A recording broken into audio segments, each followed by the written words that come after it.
being a bitch is any day better than being a bichari. And I absolutely stand by it. I saw this reel where this girl decided to shave her head off because her parents were forcing her to get married. And she thought, hey, if I shave my head off, they can't get me married for the next 2, 3, 4 years till my hair grow back, so I'll have some time. And can you believe it? Women have to shave their head off just so they can escape marriage. That's how badly women today don't want to get married, and that's how badly men want to get married, I guess, because I don't know. I don't know. Anyway, um I recently watched this documentary called Inside the Manosphere on Netflix, okay? Because I have been reading quite a lot on Reddit, on Instagram about it. There have been mixed opinions, and by mixed opinions, I mean one correct opinion and the other misogynistic opinion that says, no, no, these guys inside the manosphere, they're fine. They're just telling you how to be successful. If you have to become the devil to be successful, so be it. Capitalism, right? Fuck capitalism. I can't believe capitalism polarized. Like, come on, capitalism is the reason these influencers, so called influencers, are playing this polarizing game, pitting one gender against the other. Because if there were no money involved, they would probably not care about a lot of this shit, okay? Also, another thing that was revealed in the documentary was how hypocritical these spokesperson for the manosphere are. While on their own channels they say stuff like, keep your woman under your thumb and ask that bitch to shut the fuck up, and all of like violent stuff. And then they go back home to their mommies. I'm just like, oh mommy, I'm sorry I dropped the bottle, let me pick it up. Bitch, you can't. Like, are you serious? You're a mama's boy.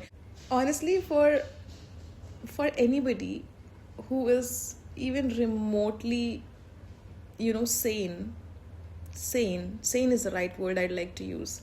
Anybody who's even remotely sane while watching the documentary would know that this is, this is stupid. I can't believe there are people out there who are making money off of hate. Politicians, but also influencers. But I can't believe it's out there, so obviously out there in the public eye, influencing teenagers. Their audience is like 13, 14-year-old boys. And they keep saying this shit that, oh, we're just telling them, how to look out for themselves in a world. I'm sorry, but there's nothing to be proud of if you were able to monetize on hate. Like, hate is the easiest thing to monetize. Easiest. Look at all the politicians across the world, across the timelines. Hate has been the easiest way to rile people up, to monetize, to influence people, and to just make sure that people just keep fighting amongst themselves while you keep minting money. Sound familiar? You think just politicians do that? No, influencers are doing that too. I'm a 31-year-old woman, so I can obviously see through that shit. I can see that whatever they're saying is utter bullshit. And so I actually find it funny and I laugh on it because, oh my god, how stupid do you have to be, and how sad does your life have to be who you are? But 13-year-old, 14-year-old teenage boys are not 31-year-old women. They can't tell the right from wrong. They are looking up to anything outside their world. They're looking for novelty, they're looking for adventure, they're looking for rebellion, and you just come in with your, misogynistic shit packed in hate and violence, and you deliver it to these kids while their parents work in office all day just to ensure that their kids have a decent education. But anyway, I want to talk about how I recently received an Instagram request from my father. My dad sent me a follow request on Instagram because he wants to be my friend. We are friends. I'm not going to deny that. I am now friends with my dad. I wasn't always, but recently our enmity just blossomed into friendship. So now we're friends, we're close, we talk. Like just yesterday, because it was the weekend, I called him up and then we spoke for 54 fucking minutes.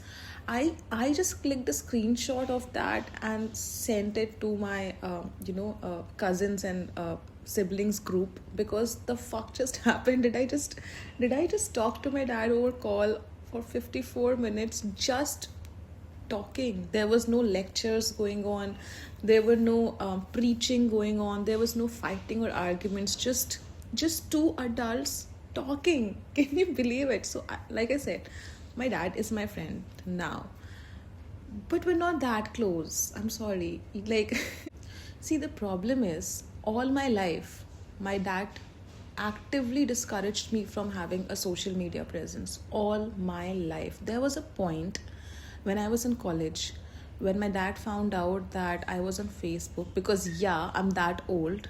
When I was in college, Facebook was the real shit, and so everybody was on it, and so obviously I also was on Facebook.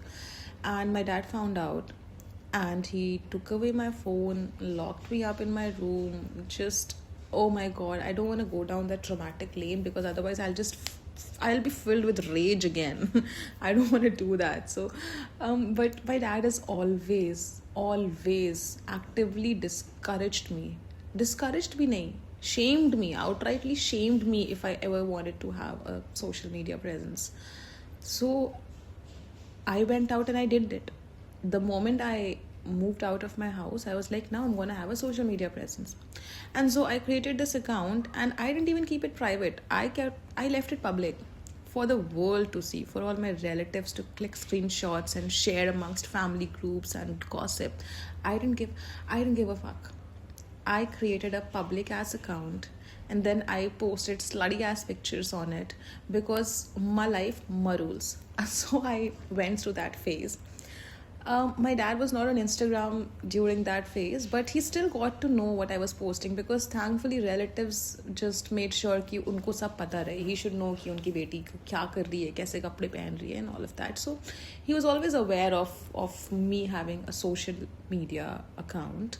And not just on Instagram. Like I said, I was a YouTube influencer also, where I was just getting sloshed or getting like shit ton high, and then blabbering and ranting and fighting with the camera for some reason. I don't know why I was shouting at the camera, but like I said, all those phases have happened since I moved out.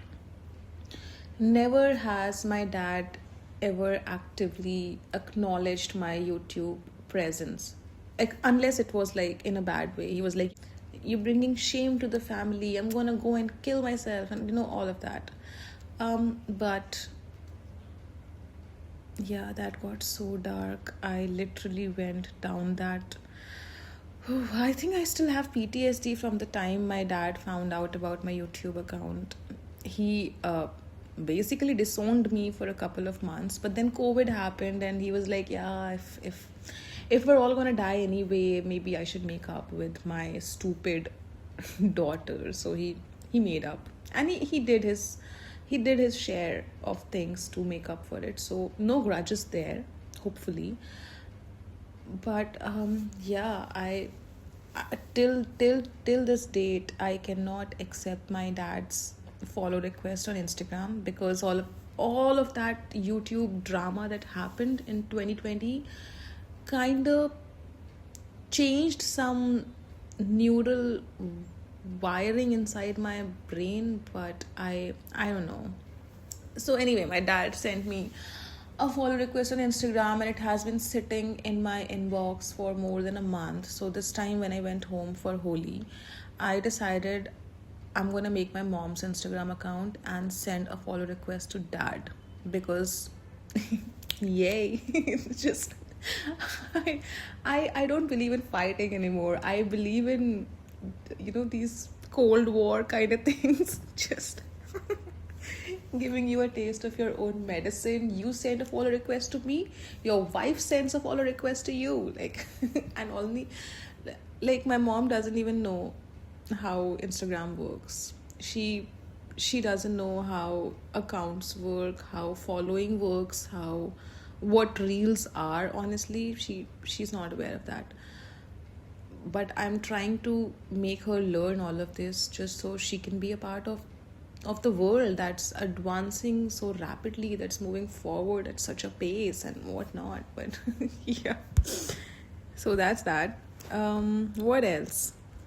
Okay, I have something I want to talk about, because this happened quite recently, and by quite recently I meant today. Do you ever, start searching for your kinks online, like the stuff that you like? You ever start searching for your kinks online, and then there's this immense sense of guilt building up within you that, oh my god, I should not be doing it.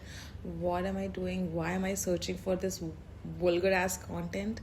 And then you realize it's not even bad. It's something as plain vanilla as cuddling. Just to censor myself, just like plain vanilla shit. And if I searched that on Google, on a private tab, I start feeling guilty, like right then, right in that moment. So while I'm like watching stuff or reading stuff or anything, I have this immense guilt building up within me.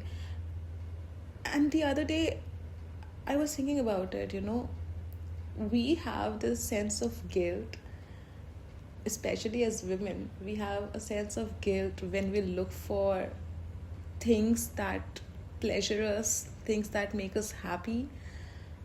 We have this raging sense of guilt when we do anything for our own selves or anything for just for us that does not also benefit at least some other person or some other thing, to a point where sex is considered shameful for women while it's considered, masculine for men. Like, I know I'm talking about a very obvious double standard that has existed since the beginning of the time, where men have been outrightly going out and seeking sex via paid means or via manipulations or via getting married, and they have never been called out, let alone be shamed for it. But women who are a vessel to that, who are actually the ones whose bodies are being sold, whose bodies are being exploited, they are the ones who've been labeled as the actual villain. So when a man goes to a vaishya, to a prostitute, it's funny how the vaishya is insulted and disrespected, and they, like, people don't even think they deserve a space in the society. That's how much they hate sex workers. But nobody questions the man. Nobody asks the man, why did you go there? Why are you purchasing someone's, fine, she sold her body, why are you purchasing it? Why? Nobody asks that. It's crazy. Like, how did we even allow this double standard to reach where it is today? It's crazy. Anyway, I've realized that I don't really record myself speak that much anymore. Maybe because I'm just too busy, maybe because my ADHD brain got a lot of dopamine when I started it, but now it's just like, let's move on to the next thing. So yeah, maybe it's probably that. It's probably the reason I have not been able to stick to one thing in my entire life, be it people, be it relationships, be it jobs, anything. Anything, like the slightest inconvenience or discomfort or even boredom, and I'm out. I'm out the window. I won't even open the door, dude. Like, that's how I am. But I was doing pretty solid on the staying sober part for 2026 up until 2 weeks ago, and then suddenly I gave up. I quit my sobriety, at least temporarily, because it's like, what am I working for? What am I going to office for if I can't have a little bit of fun here and there? The only problem is, which is why I'm again considering going sober. The only problem is I don't remember shit, and I hate that. Last time I did that, I texted not one but two of my exes. Not one, two. So it's like I can't even make up my mind on who do I miss when I'm intoxicated. But but thankfully, the next morning, because I know the kind of stupid shit I do when I drink, the next morning when I woke up, I checked my phone frantically for calls and messages, and I found like, oh my god, I found these messages I had sent to my exes, and then I deleted those messages for both of us. So now, hopefully, if they hadn't read it by then, I removed them. But even if they had read it, I still removed them, just as as a statement that hey, it was a mistake. I'm taking back whatever I said to you yesterday. It's your fault you haven't blocked me. I'm just gonna keep like drunk texting you whenever I can. Yeah, that doesn't sound right. Because that doesn't sound right because this year I have decided to completely distance myself from men. I mean, I'll still have to talk to these stupid ass idiots, but I'll not in any capacity date or marry or have a child with them or sleep with them, which is basically the Korean 4B movement, which is no dating, no sex, no marrying a man, and no having a child with a man. So I'm doing those four things at least this year. I just want to see how great my life can be if I just distance myself from the one thing that has fucked my brain up since I was a child, okay? This year is gonna be man free. Man free. I'm going man free this year. No man allowed in any romantic capabilities anywhere around me. I need to hustle this year. And I actually started hustling, dude. Like, I had this idea for sorry, I had this idea for a solar recycling kind of business because of the whole Iran war happening, USA fucking up, and by US I mean Trump. What an asshole! I don't even wanna say his name. I'm gonna call him the orange turd. I'm gonna call him the orange turd. The orange turd has kind of fucked things up, not just for his own country, but for the entire world, where we are in an artificial energy crisis. There is energy, we just don't have it because the orange turd turded himself. By the way, he shits. Did you know he shits his pants all the time? I just recently found out. Oh my god, what भगवान सही कहते हैं, जीना मरना सब यहीं पर है, और स्वर्ग और नरक भी यहीं पर है. जो उसकी हरकतें हैं, of course he shits his pants, and that's not even like that doesn't even begin to be the correct punishment for all the things that he's done. But again, I'm digressing. Let me come back to my business idea. With the whole Iran war happening and there being an energy crisis around the world, people suddenly realize that they can't rely on gas and oil for their entire infrastructure. They need to come up with alternative sources, and one such alternative source is solar energy, right? Solar energy has been in the market for some time now. I remember when I was a little kid, which is like probably 25 years ago, I remember my grandfather telling me that he was considering installing a solar panel thingy on our house because then we won't have to pay electricity bill, and that sounded so phenomenal to me. You mean we don't have to pay any electricity bill ever after that? That sounded so awesome. But We didn't get it because it was a little expensive at the time. For us, it was expensive for us, so we didn't get it, but a lot of people got it. And if you go to my city now, if you just drive by the flyover and you look around, 90% of the houses have solar panels installed on their terrace. Okay. India anyway is a tropical country, so there's a lot of sunlight we get, and we can harness that and we can create energy. And there are a lot of solar farms also. There's like Adani solar farm and whatnot. So there's a lot of solar revolution happening in India also. And I thought, hey, because this revolution began like at least 20 years ago, 25 years ago, and the age of solar panels is 25 years, probably a lot of these panels would now be getting discarded or damaged or of no use, and they'd be, just lying around. And so there's an opportunity. I can be the recycler, and I don't even have to start with recycling right away. Like I don't even have to start with setting up a plant and recycling right away. I can do that.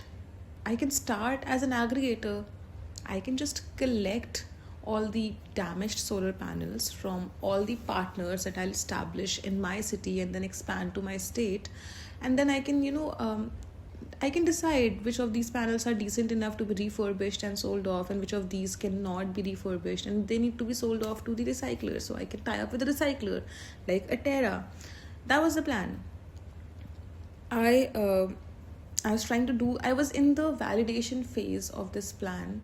Anybody I told this plan about, they were like, "Yeah, this is a solid idea. Good, great. Solar energy is booming. Solar industry is booming. You should go for it."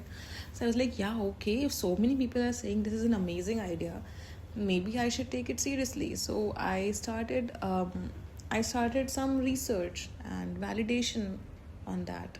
So, of course, I did not consider all my hype people as validation.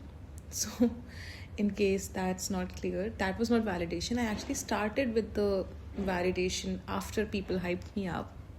And so I started reaching out to a couple of people who had their own solar enterprises. Some of them even manufactured, while others were mostly importers from China. And the idea was just to try to understand how much waste is actually generated today. Because if there is not enough solar waste today, there's not an opportunity today, right? So, in that process, one of my closest friends, she sends me this screenshot on WhatsApp where it says, well, the solar panel's lifespan lasts around 40 years. 40 years. So, for another 20 years at least, there's not going to be any market for solar panel recycling. And that's when I realized, when you buy appliances that come with a warranty of 2 years or warranty of 5 years, it's not like they stop working after 2 years or 5 years. They still work, they're just not covered under the warranty. So I realized that the warranty for solar panels is 25 years. So, of course, their lifespan is 40 years. What was I even thinking? And that's how I gave up on another business idea. But I think that's a part of life, right? You come up with an idea, you do some research, you find if there's actually an opportunity around that. If there is, great. If there isn't, move on to the next idea, dude. Like, that's how entrepreneurs are. Okay, I'm trying to become an entrepreneur. So that's the strategy I have adopted, where I just keep, yeah, I mean, fail fast. If you're gonna fail anyway, fail faster, so you don't have to spend more time on whatever stupid shit you think will work out. So that was a story of me trying to start yet another startup that was nipped in the bud before I could even think of a brand name to register the company for. But I'm really hopeful that I will come up with a plan, because I realized, as you grow up, as I grew up, I kind of started limiting my dreams for myself, like as a kid I was like, I want to be like Sunita Williams, I want to go to the space, and I want to just do so much stuff. As a kid I was that, then when I got in the 10th standard, my goal was I'm gonna go to IIT. I'm gonna go to IITs, and then IIM, and then I'm gonna become an IAS. So that was my goal, right? I don't know what happened, where I decided to limit my dreams, but suddenly my dreams looked like this. I'm gonna get like 50% hike on my salary. Like, bro, dreams are free. You're not paying for your dreams. You're allowed to have bigger dreams than being able to afford a night out with your friends. Like, that's not a dream, bro. That can't be a dream. Me being able to afford a dine out every 2 or 3 days, that's not a dream. That's that's just there. If dreams are free, is my thing. If dreams are free, why did I stop dreaming? Like today, when the thought crosses me that, oh, one day I'm gonna be like Elon Musk, not like him, just as successful as him, not like him in any capacity otherwise. But if I someday feel like I'm gonna be like as successful as Elon Musk, or as successful as Dipinder Goyal, for example, I'm gonna be that one day, and immediately my brain is like, nah, it's too late for that. You're too old for that. The time has passed. Just accept your defeat. Have smaller dreams. Instead of being the founder of Zomato, just dream of ordering from Zomato every day. Because right now you can't even afford that. So that's fucked up. I need to recondition my brain into having bigger, larger dreams. Which is why I've started doing this thing where whenever I meet people, I tell them that I'm going to be the prime minister of this country in some time, because it's a dream. It's a dream. I can dream about becoming the prime minister of this country. Nobody can stop me. I can say that. So, and if I don't become the prime minister of this country before I die, so I'm gonna die. If people talk about me after I die, why do I care? Why would I care? I'm dead. I have bigger concerns right now. My phone has not been wiped off. My password has not been cleared. My photos have not been deleted. I don't think I'll care about people making fun of me not becoming the prime minister. I will have bigger concerns, I'm pretty sure. So, so yeah. And that's why I keep saying I'm gonna be the prime minister of this country in this life. I won't have to reincarnate myself just to do that. And honestly, if a chai wala can become the prime minister of a country as huge as India, I'm an engineer. I'm an electronics and communications engineer, okay? I can do that too. I'm fucking educated, you idiots. Yeah, that's where I'll stop for today with this idea of me being the next prime minister of the country, because I'm gonna manifest it so hard, bro. I'm gonna manifest it so hard. You won't see it coming. You'll be like, what just happened? And there would be like this dumbass, stupid woman. Hey, I'm not dumbass. I'm just like, this is just a sense of humor, but I should let go of the sense of humor too. Yeah, I should not. Insult myself for making people laugh. So I'm gonna rephrase what I meant.